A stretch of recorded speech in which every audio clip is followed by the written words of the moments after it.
उपमुख्यमंत्री केभी सिंहदेव को नियाली अंचल धान क्षयक्षति अनुधान और समीक्षा बैठक। कटक जिलार नियाली और कंटापड़ा अंचल में अदिनिया वर्षा जो राज्यर केतेक जिले में धान फसल नष्ट होईछि। वर्षा पानी जमी रहिबा फल धान बिल गजा हेलेनि। ऋण और धार करज करी धान चाष करिथिबा चाषी एबे सर्वशांत होइछन्ति। विशेषकर भागी चाषी सबुठारु बेसी दुख भोगुछन्ति। ना तांकु मिलुछि बीमा राशि ना मिलुछि क्षयक्षति, कहीं सेमानकर निजस्व जमी नाही पर जमी को नहीं धार करज करी धान एवं परिबा करिछन्ति। एबे फसल चलीगला धार करज सुझिबे केमिति चिंतारे कांदुछन्ति। चाषी मानकु क्षयक्षति भरण पई आज कटक जिला नियाली ब्लॉक जलारपुर पंचायतर सोलमंगा अंचल परिदर्शन करिछन्ति राज्य उपमुख्यमंत्री केभी सिंहदेव। क्षतिग्रस्त चाषी माने उपमुख्यमंत्री को गजा धान को देखाइथिले।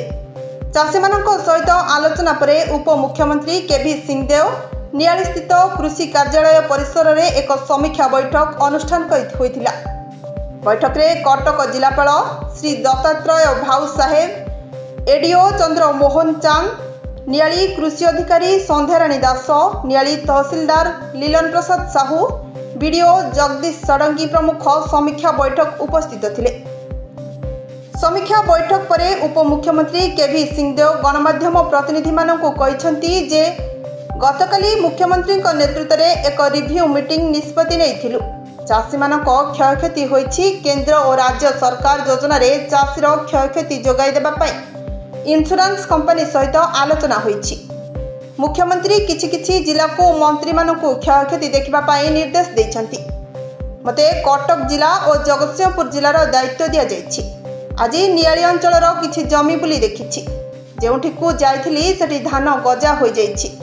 धान सैंपल संग्रह करिछु एवं ता सहित पानपत्र सैंपल संग्रह करिछु। विभिन्न जिला को मंत्री जाइछन्ति अनुध्यान करिबा पाई। आज शेष तारीख होइथिबारु क्षतिग्रस्त चाषी नाम पंजीकरण करिबा पाई कहिसंति। एही कार्यक्रम में कटक सदर उपखंड अधिकारी किरण हेम्ब्रम और नियाली थाना आईआईसी विजय कुमार मल्लिक सुरक्षा दायित्व तुलाइथिले। कटकरू विनोद कुमार भोईଙ୍କ रिपोर्ट प्रतीक्षा न्यूज।